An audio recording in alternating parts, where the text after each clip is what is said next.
اس کام کے کچھ لوازم ہیں، کچھ شرائط ہیں، اس کی کچھ تدریج ہے جو ہمیں سنت سے ملتی ہے، قرآن سے ملتی ہے، حدیث سے ملتی ہے۔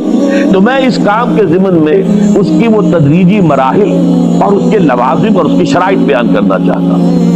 سب سے پہلی شرط اول، وہ فارسی کا شعر مجھے یاد آیا کہ در رہے منزل لیلا کے خطر ہاش بسے، شرط اول قدمی نس کے مجنوں باشی۔ پہلی شرط یہ کہ مجنوں بنو۔ تو یہاں کا پہلی شرط کیا ہے؟ پہلے صاحب ایمان بنو، ایمان تمہارے دلوں میں ہو۔ یا ایھا الذین آمنوا آمنوا باللہ ورسولہ، یعنی ایک ایمان تو تمہیں حاصل ہے، اقرار باللسان، وہ تو تمہیں والدین سے مل گیا، عقیدہ تمہارا ہے، متوارث جو ہے تم عقیدے کو مانتے ہو، لیکن دلی یقین والا ایمان حاصل کرو۔ اصل میں اس کے بعد گاڑی چلتی ہے، اس کے بعد جو ہے نتائج نکلتے چلے جائیں گے، لیکن اگر وہاں ایمان کی کمزوری ہے تب اوپر سے کوششیں کریں گے، نتیجہ نہیں نکلے گا، آگے ہم بڑھ نہیں سکیں گے، ہمارے جو جد و جہد ہے وہ کامیابی سے ہمکنار نہیں ہوگی۔ اس جیسے ہی ہے جیسے ہم درخت لگانا چاہ رہے ہیں جس کی جڑ ہی نہیں ہے، آپ زمین کھود کر درخت جو اس کے اندر گاڑ دیں گے تو زمین تو نہیں پکڑے گی اس کو، وہ تو نیچے سے جڑ ہو اور پھر درخت جو ہے اس سے ابھرے، تو وہ ہوتا ہے کہ جس کے لیے یوں سمجھیے سرسبز درخت بنے گا۔ اس حوالے سے سب سے پہلا قدم کیا ہے؟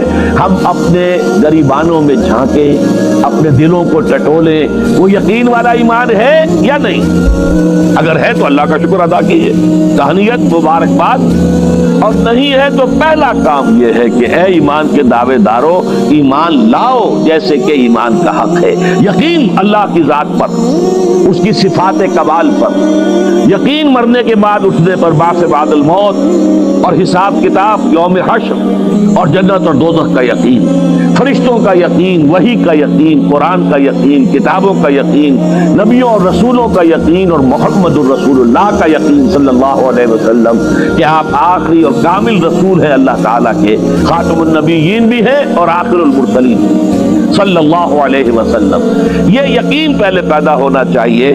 تو اب ظاہر بات ہے کہ جب میں نے یہ بات اتنی بڑی کہی ہے تو پھر مجھے یہ بھی بتانا چاہیے یقین کہاں سے ملے گا، کون سی دکان ہے، سپر مارکیٹ کوئی ہے جہاں پر کہ یہ جنس بکتی ہو؟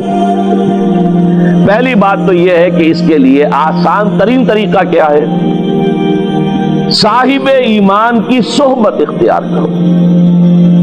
جیسے آپ بھٹی کے آگے بیٹھیں گے تو حرارت پہنچ جائے گی، آپ برف کی سل کے قریب بیٹھے ہوں گے ٹھنڈک پہنچ جائے گی۔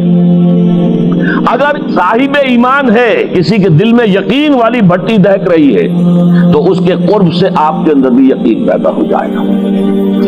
دوسرا طریقہ یہ ہے کہ شریعت کے احکام پر عمل کیے جاؤ، اس عمل سے بھی یقین پیدا ہوتا ہے۔ یہ دو طرفہ معاملہ ہے، یقین سے عمل پیدا ہوتا ہے اور عمل سے یقین پیدا ہوتا ہے۔ جیسے آپ کہتے ہیں وشیس سرکل، بری شے ہوتی ہے کہ ایک چیز ہے بڑھ گئی تو پھر اس کے اور خرابی بڑھ گئی، اس سے پھر وہ پہلی خرابی اور بڑھ گئی، پھر وہ اس سے اور خرابی بڑھتی چلی گئی۔ جیسے پیچ آپ کہتے ہیں ہر چکر کے ساتھ وہ پیچ آگے بڑھتا جاتا ہے، اسی طریقے سے بھلائی کا بھی ایک سرکل ہے۔ ایک نیکی آپ کریں گے آپ میں ایمان پیدا ہوگا، اب آپ زیادہ نیکی کریں گے تو اب اور زیادہ ایمان پیدا ہوگا، تو یہ دو طرفہ سرکل ہے۔ اور تیسری بات جو ہے، خاص طور پر فہیم، ذہین، انٹلیکچوئل لوگ، سمجھدار لوگ، اور آج کی دنیا آپ کو معلوم ہے کہ ہمارے نوجوان طبقے میں بہت بڑی تعداد ہے بہت سمجھدار لوگوں کی، اس لیے کہ ان کی معلومات کا دائرہ بڑا وسیع ہو گیا ہے۔ جدید دنیا میں جو علوم ہے ان کا ایکسپلوژن ہے، دھماکہ ہو گیا، اتنے علوم پھیل گئے اور اس کے اثرات ہیں۔ اخبار بین لوگ بھی جو ہیں وہ بھی ایک طرح سے ہر ایک ان میں سے فلسفی ہوتا ہے، آپ اس سے ذرا بات کر کے دیکھیے، وہ اپنے فلسفے بگاڑے گا، اپنی رائے دے گا، معلوم ہوتا ہے کہ شاید سب سے بڑا سیاسی تجزیہ نگار یہی ہے۔ لہذا وہ لوگ کہتے ہیں کہ ہمیں تو وہ بات بتاؤ جو ہماری عقل کو بھی اپیل کرے۔ یہ جو معاملہ ہے وہ ایمان جو عقل کو بھی اپیل کرے، اس کی سورس صرف ایک ہے اور وہ قرآن حکیم ہے۔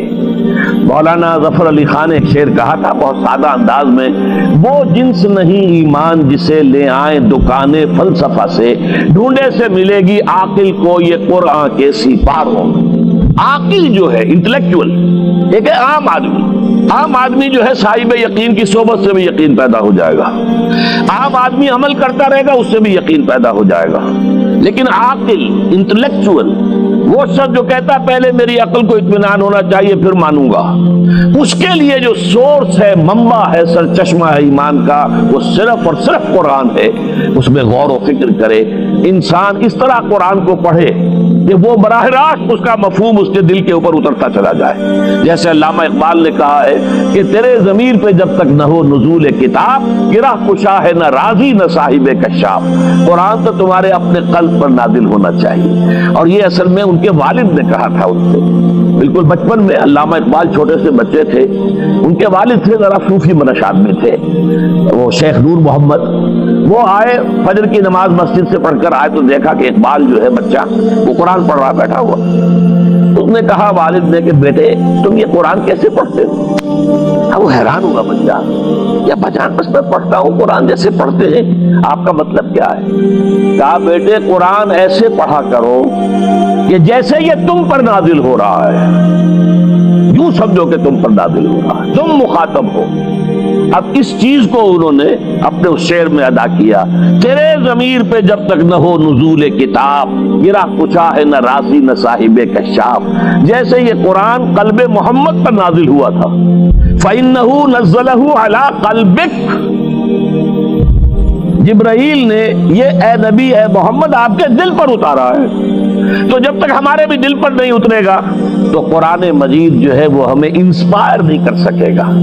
ترجمہ آپ پڑھیں گے، کچھ آپ کو معلوم ہو گیا اس کا مطلب یہ ہے، تفسیر پڑھا، اچھا جی ٹھیک ہے فلاں مفسر نے یہ لکھا ہے، فلاں نے یہ لکھا ہے، یہ معلومات تو مل جائیں گی، لیکن وہ اندر سے جو موٹیویشن ہوتی ہے، اندر سے جو جذبہ ابھرتا ہے، اندر سے جو ایمان جو ہے چشمے کی طرح قلب کی گہرائیوں سے ابلتا ہے، وہ نہیں ہوگا۔ وہ اسی وقت ہوتا ہے کہ جب وہ انٹلیکچوئل آدمی جو ہے وہ کم سے کم اتنی تکلیف ضرور کرے کہ اتنی عربی سیکھ لے کہ عربی جو ہے قرآن مجید اس کے براہ راست قلب پر نازل ہو سکے، وہ ترجمہ نہ دیکھے۔